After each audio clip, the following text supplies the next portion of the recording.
This is today's project. Well, not today's. This is my next project. It's probably going to take a little bit.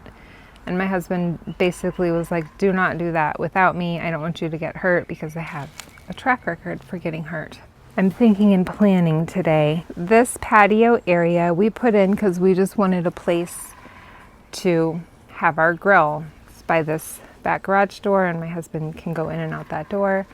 We did that when we first moved in and we put this bed next to it, and I just have not liked this area for a really long time. So here are my two big issues is when you're standing on the patio to grill, you're kind of raised up. It's a little awkward. You could step back off of it on accident. And the edge pieces, they're kind of loose. And originally this was all filled in with pea gravel and there was paver base underneath. But just in time, these keep moving out and we push them back in and we refill it with pea gravel. And we also have chipmunks in here. So like that is a chipmunk hole. And so as the chipmunk holes develop, then we've actually filled those areas in with concrete over the years, but it never keeps the chipmunks away. They always dig a hole over there. There's usually, they get in right there, they get in over there. Basically what I'm gonna do is I'm gonna make this into a bed. My next issue is that I don't like that there's no green or plants here, right? So what I should have done, I think, is to have left some bed along the back so that, you know, you wouldn't just see the concrete foundation of the house, right? I could have had some evergreens there or some skinny trees or something. So it's just always felt kind of bare and desolate. And I've tried to cover it up with containers. Last year I did 3 pretty containers on this patio, but it's a really sunny spot. This is the south side of our house. It's hard for me to keep the containers looking good and looking happy. And it still doesn't look as full and green as I would like it to, even with 3 big containers. I'm not good at watering containers. So if I had something in the ground over here, I think it would do better. Now I'm hoping that the chipmunks will not dig up my plants. I've had to do some chicken wire on that honeysuckle because they like to dig in there. But once plants get established, I don't think it'll be a huge deal. My plan is to have the bed over there continue. This will be a little wall, this purple line that will end right around here, and everything behind that will be planting beds with some bushes and maybe a tall skinny tree. So then there will be, basically this wall will be back there, and then this will be lower, so it'll be level with the grass, and there will be a flat area using these large flagstones, and the grill's gonna go here. Okay, my concerns with the new plan are, is it gonna feel like the grill is just in the middle of the yard? So I'm really gonna have to make sure that the things that are planted in this bed are taller so that the grill, you know, will be lower and there will be taller things behind, and then it won't feel like the grill is just sitting in the middle of the yard. So that's kind of my plan. I said that we had put some concrete in here to stop the chipmunks.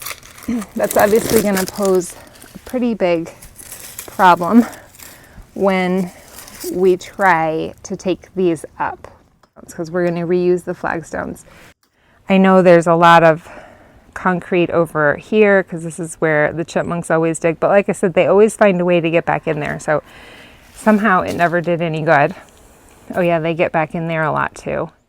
I was thinking I could take plants from the side yard where they're going to be dug up anyway. I may be borrowing some plants from over there. I also have a sand cherry in front, and I was thinking of doing a tailored juniper right here. This photo just came up on my Facebook feed and it said memory from 10 years ago. So I did it 10 years ago.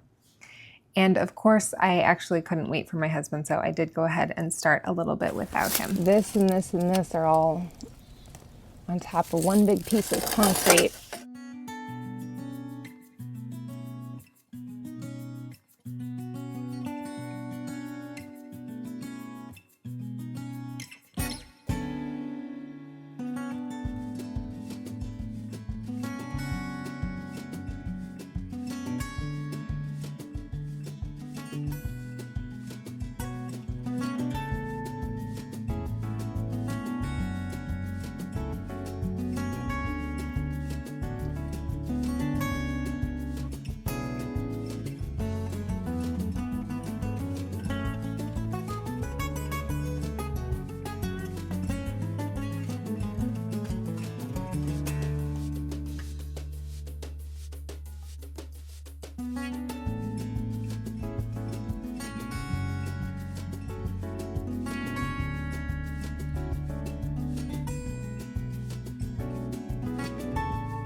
He did spend a little bit of time trying to get the concrete off of the bottom of the flagstones, but in the end, we decided to save the rest of it for another day because it was pretty cold out.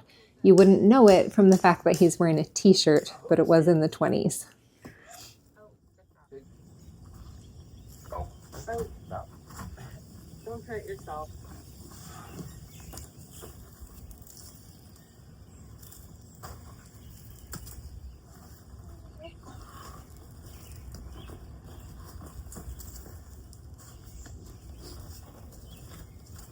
Thanks.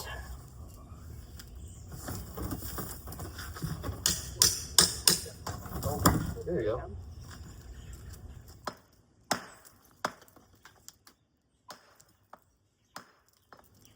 There we go. Yeah.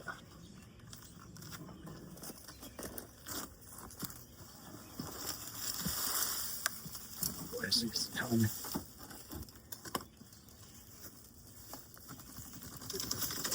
There's not one to roll. There we go.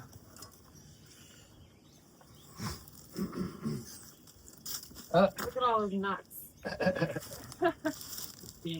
We found their stores of nuts in the chipmunk tunnels underneath the flagstone. I don't know what that is. Yeah, it's like their nest.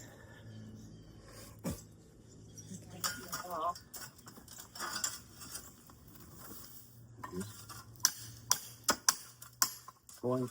Got it. Moist.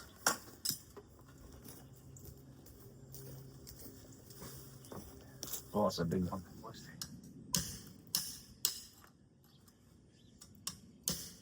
Yeah, I mean, I need to cover it with mold and all that stuff. So on Saturday, my husband helped me to move all of our big flagstones out of the way so that I can now move the paver base out of there, and then I'm gonna build the small wall and start filling it with dirt.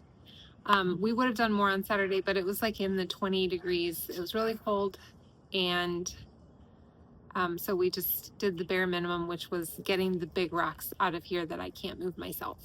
So today I'm gonna deal with the paper base and start hopefully building the wall. I only have about an hour. We'll see how much I get done. You can see that it's really all just kind of caved in from all of the tunnels. These are the chipmunk tunnels, and this was all of their nuts. They've been eating them, or maybe the squirrels have been getting them, and then this was like their nest. And I don't know, we'll see what's going to happen when I start planting things here. I have no idea how the squirrels or the chipmunks are going to respond to their home being destroyed.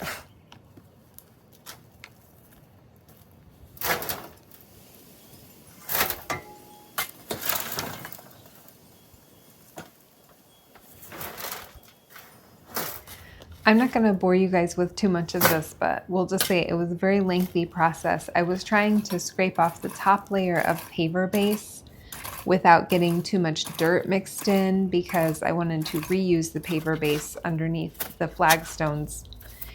And so I was using the rake to scrape it and shoveling up the paver base and putting the paver base into this wheelbarrow. And just when I thought I was nearing the end of this kind of annoying process, I ran into a bigger problem, and that is that the previous owners of the house had dumped all of the tile, the old broken tiles from multiple projects. There was 2 or 3 different kinds of tile in here, so I'm guessing like the kitchen backsplash and tiles from the bathrooms. And instead of disposing of them properly, they just dumped them all back here and put dirt on top. So I spent a really long time trying to get as many of the tiles out of here as I could because I didn't want to plant new bushes and trees and have them run into these layers and layers of tile. If I had little kids, I would totally be paying them to sort through and get all the tiles out of the dirt, and they would probably love it, but I don't think my 20-year-olds would think it was that much fun. This is the toilet paper thing.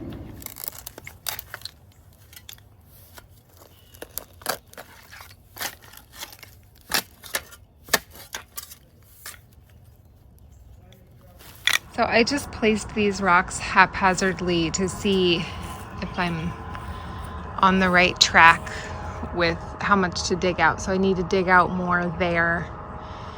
And I can't move this bag of tiles, it will break. So I need to figure out something with that. I don't want to try to move that either. So it's kind of hard to see, kind of hard for me to step back and see what I've got going. But I am at a stopping point for today. So it's another day. I'm back out here, gonna work on this patio project again. So yesterday I ran into a lot of tiles. It's really sad that someone would dump, I mean, it's several different kinds of tiles. So I think it came from probably the kitchen and the bathrooms. I don't know if it was the person who flipped the house. Somebody bought it and flipped it before we moved in, or I know there was a woman who lived here for a long time before that. I don't know who did it, but either way, it's just like, why would you do that to your own house? And why would you do that to somebody who is going to be living here? To treat the yard like a dump site. But regardless, so I got all of the tiles out where I'm going to build the wall. But what I really need to do now is take the tiles out in the planting bed, because I wanted to do a tall, skinny juniper.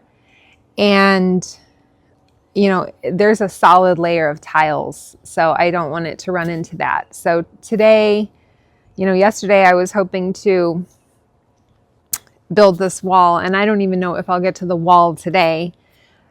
Today my goal is just going to be to get as many tiles out as I can. And basically I'll just be digging and going through tiles some more and trying to figure out a way to dispose of these in like small bags a little at a time, something like that. I will spare you the tedium of watching 2 hours of me sorting tiles out of dirt, but suffice it to say, it was not the most fun day I've ever had in the garden. There's the other part of the toilet paper holder.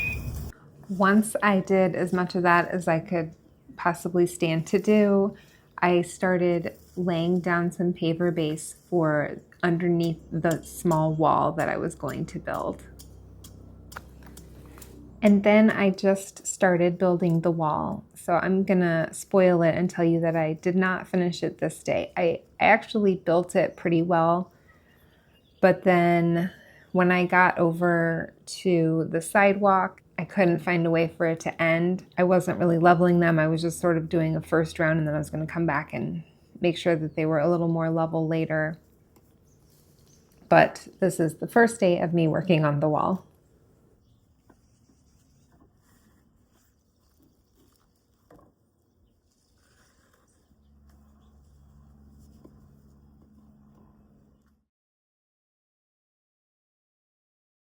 On day 5, I wasn't excited about it, but I knew that I just kind of had to start over on the wall and work my way from left to right, because things just weren't quite lining up right.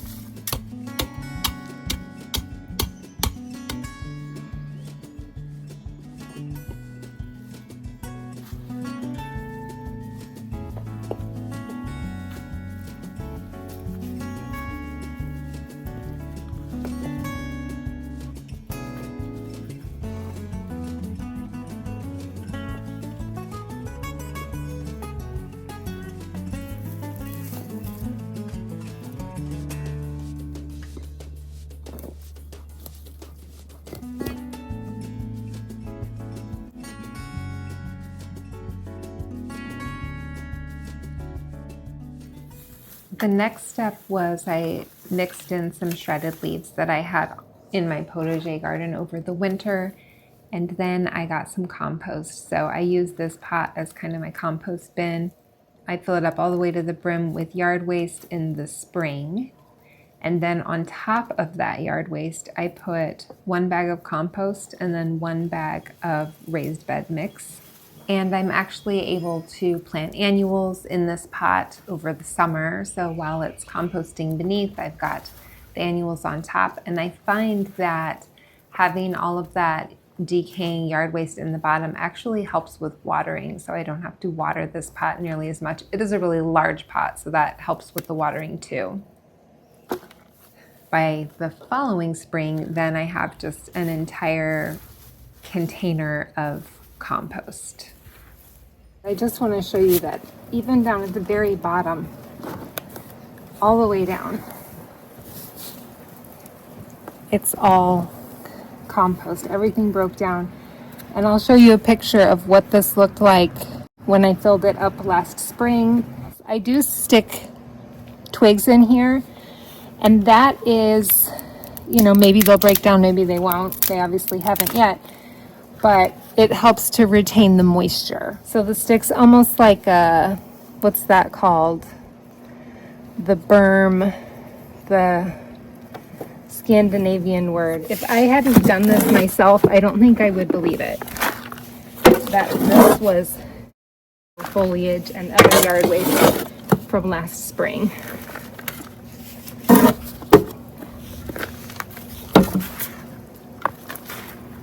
So at the end of day 5, I had completed the stone wall and mixed in compost and some shredded leaves with the soil that was there. On day 6, I used some plastic from toilet paper and paper towel rolls to cut out the shape of the flagstones so that I didn't have to deal with moving around these big, huge, heavy stones to try to fit them together. And I did need to cut out a little bit more of the grass to get them all to fit. The edge ended up being a little more of a straight line than I would prefer. I would have liked to have it be a little bit curved, but the flagstones were fairly rectangular, and so this is just kind of how it ended up working out. Then it was time to move the large flagstones back to the patio area.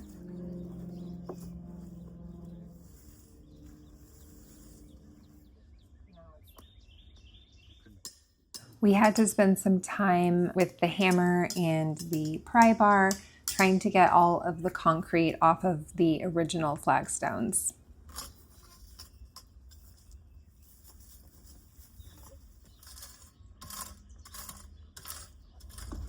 Still up a little, but just a smidge.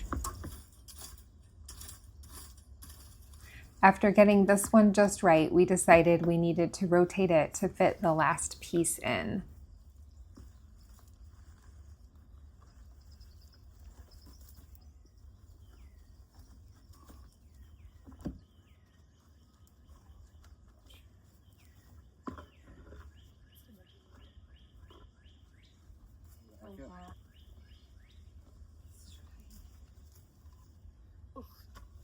Is this what we just did? I don't know.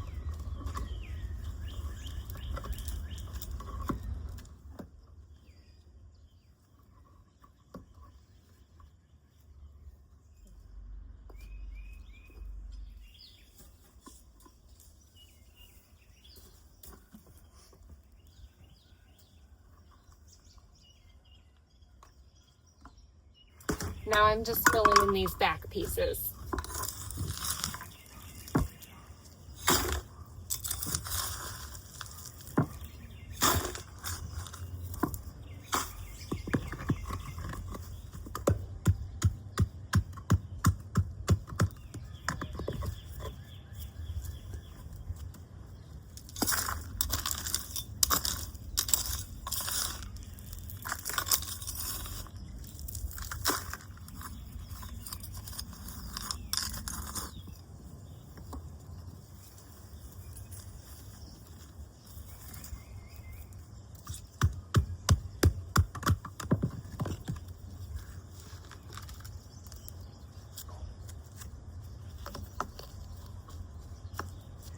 With these smaller pieces, it's especially important to fill between each stone with some paver base to stop them from shifting around. But I don't fill it in all the way to the top. I like to top it off with pea gravel in the cracks. I just think it's a little more attractive looking than the paper base.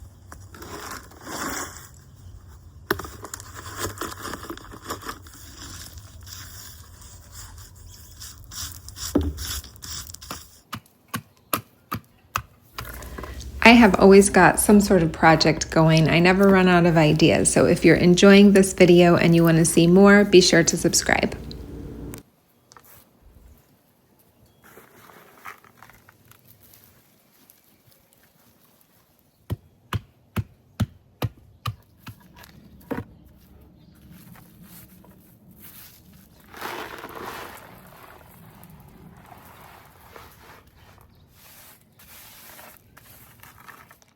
Here's what it looked like at the end of day 6 after we got the flagstones in, and tomorrow is the moment that I've been waiting for, the big day, planting. It is time to start putting some plants into the back grill area. I'm starting with this lilac, which I've been thinking of moving for the last few years because it's just getting too crowded with the sea green juniper. And this is in the side yard, and everything that I'm going to be planting in this back grill area today is all coming from the side yard because it's going to be dug up for that storm drain project. I'm definitely trying to take it easy a little bit here just so that I don't injure myself. And also there are a ton of wires and cords and stuff underground here. I know I've dug up our cable and messed it up before, so I'm just kind of going slow and easy to get it done.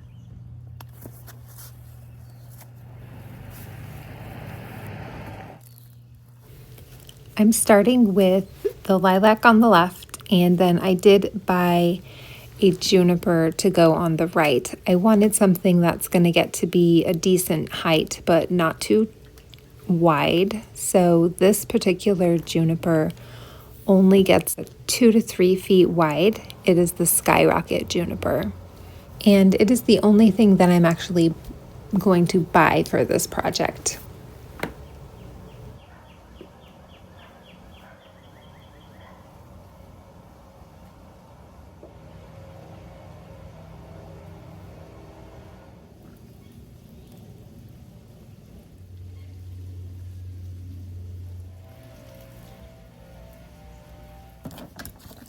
I am topping off the cracks with the pea gravel, and I did save this over from the original project, so I didn't even have to buy any new pea gravel.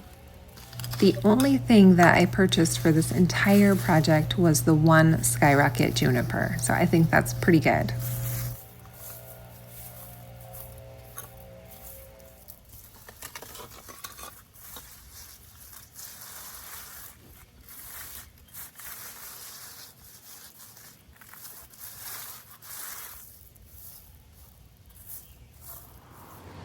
So here we are on day 8, I believe, of working on this project.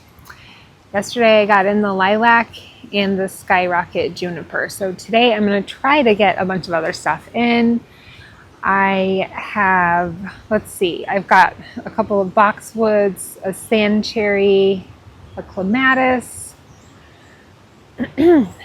That is a spirea that I trimmed back. I'd like to put the clematis right here so it can grow up there. I usually do annual vines on here, but this year the honeysuckle has filled in pretty well and I'd like it to shine, so I'm not going to do any annual vines, but I know that a clematis will stay pretty small. This Skyrocket juniper should only get 2 to 3 feet wide, so I'm hoping that that will be okay. This opening here is about 4 feet, so that should be pretty good. I'd like to do some golden oregano down here, trying to get all the foliage colors. So this in theory is more of a bluish green. The lilac will be a green, right? If I put the sand cherry right here, that will give me the red foliage. Now I know that I'm kind of cramming a lot of big things in here. Like I said, that should only get 2 or 3 feet wide. This lilac is not going to be like a massive lilac. I've had it for about 10 years, so I don't think it's going to get like a lot bigger than it already has. The sand cherry I hope to keep trimmed, so we'll see how that works out. I do also have some boxwoods. I have this topiary boxwood that I might use. I've got a couple of ball boxwoods, and so everything that I'm going to be planting in here is going to be coming from the side yard. So things that I'll be having to dig up anyway. So maybe a boxwood right here, the variegated euonymus, so winter green euonymus. I have it on the side of my house. I really like the way it looks growing on a house. And so because the sand cherry is kind of vase shaped, I was thinking it can kind of go either behind the sand cherry or maybe back here. I'm thinking it'll go somewhere back there. So yes, I have a lot of things I'm planning on cramming in here. I would expect this to just pop right out of here since I just put it here this fall.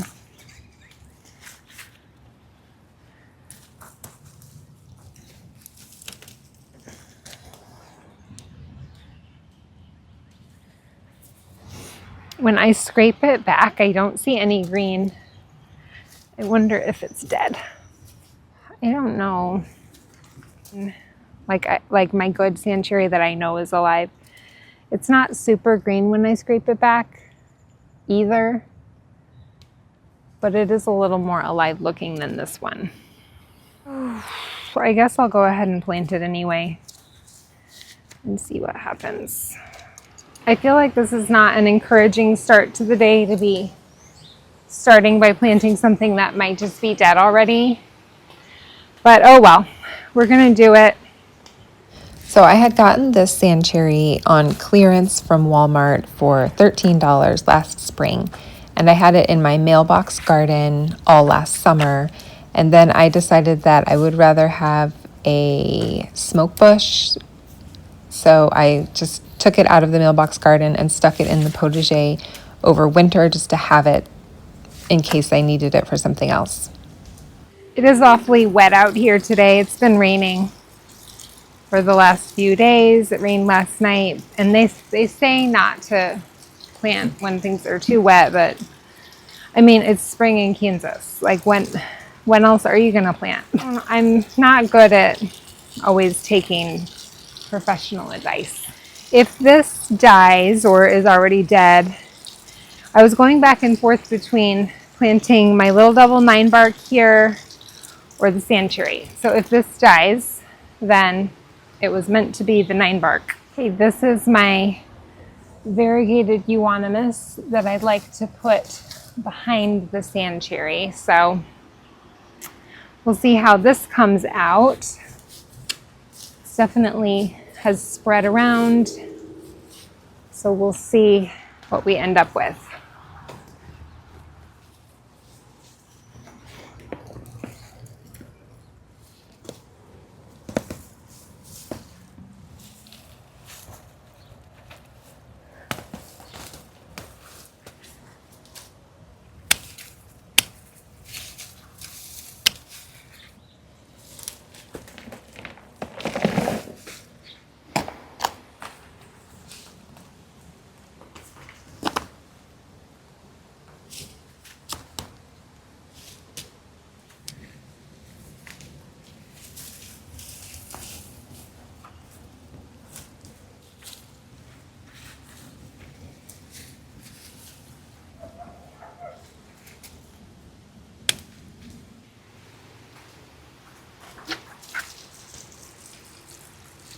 Now I'm really unsure if I should put my topiary boxwood here and then a smaller boxwood here. Do I have the room for the topiary boxwood? I mean, it's crowded, I know it is. But at the same time, like, I have the topiary boxwood. It has to be dug up. I feel like I won't know till I dig it up and put it in the spot.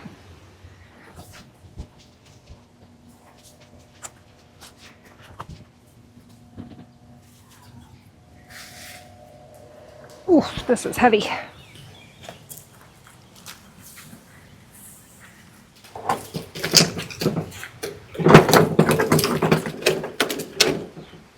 Once I put the grill there, I'm like, I don't want this topiary I've been working on to be hidden behind the grill.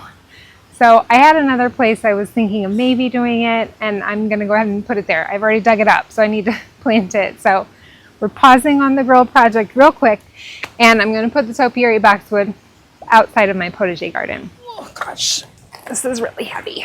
This is the view that I see when I'm sitting on my couch, looking out the window. My bird bath is there, and I watch the birds. There isn't anything here except lamb's ear, which, oh my goodness, I've got plenty of that. I'm not at all worried about that. So I'll probably leave some, but just dig up a big spot.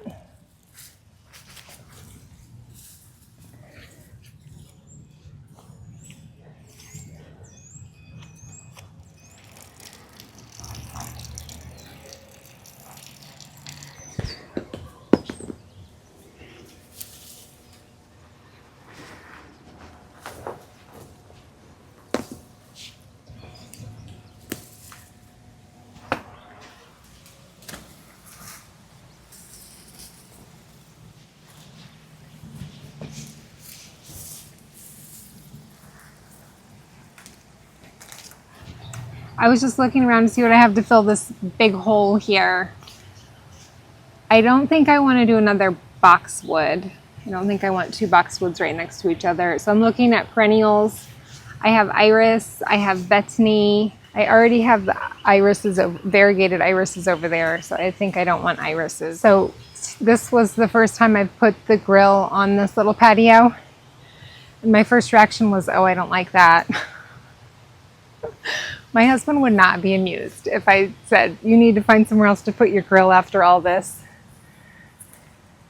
I did decide to put 3 of the betony in this area. I don't know if I've really mentioned this before, but it's a stackies, so it's in the same family as lamb's ear, which means it's pretty hardy and drought tolerant, and it blooms in June. This golden oregano came from around my bird bath. I plan on replacing it with abelia because last year during the fall, as it got later in the season, it was getting more shaded and it didn't look great. This one was really big, so I'm gonna cut it in half. And then I have another one, so I just dug up 2 of them for now. I think I have 4 up there.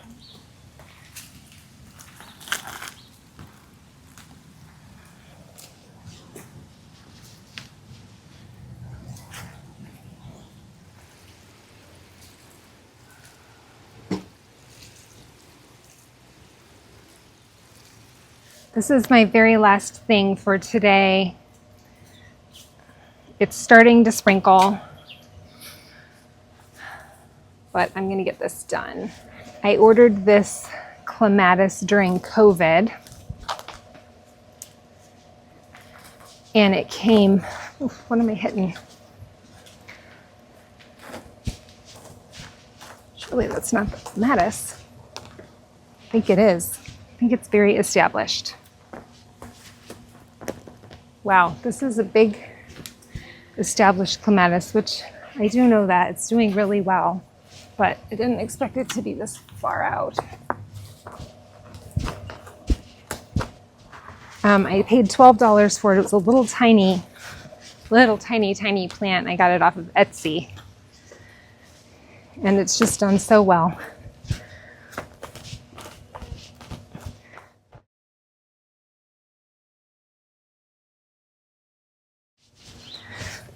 Makes me nervous about digging it up, but I'm like, you know, it has to be dug up one way or another.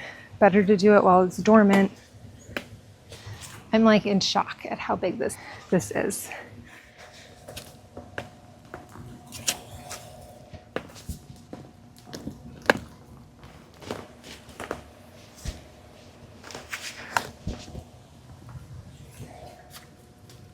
Oh!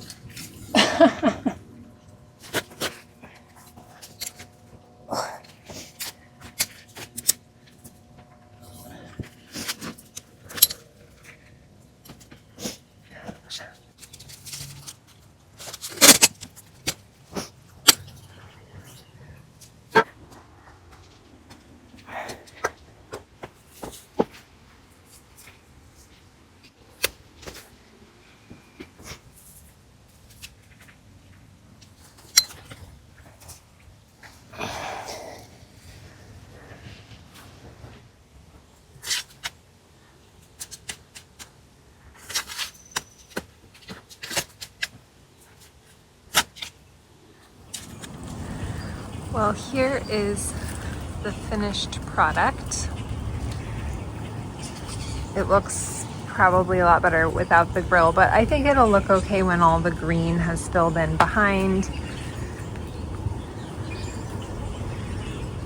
I have my lilac, sand cherry, euonymus, Skyrocket, Juniper.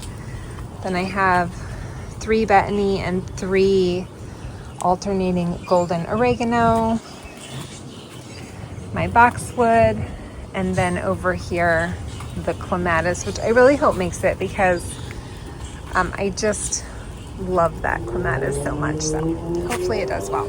So what do you guys think? You can be honest, but I think it's an improvement over what we began with, and that's kind of what I was going for.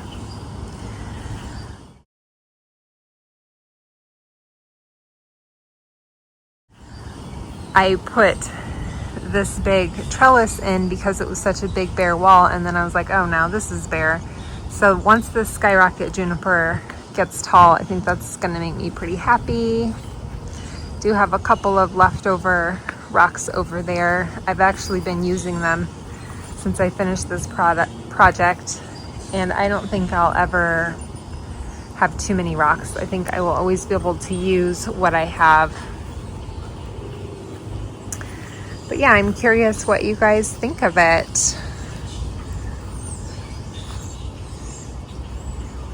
The lilac has started to pop open since I planted it. Believe it or not, it was 85 degrees today, and it is the beginning of March. It's gonna be, we have a 19-degree night in our future, so it's like this is just not easy on our poor plants.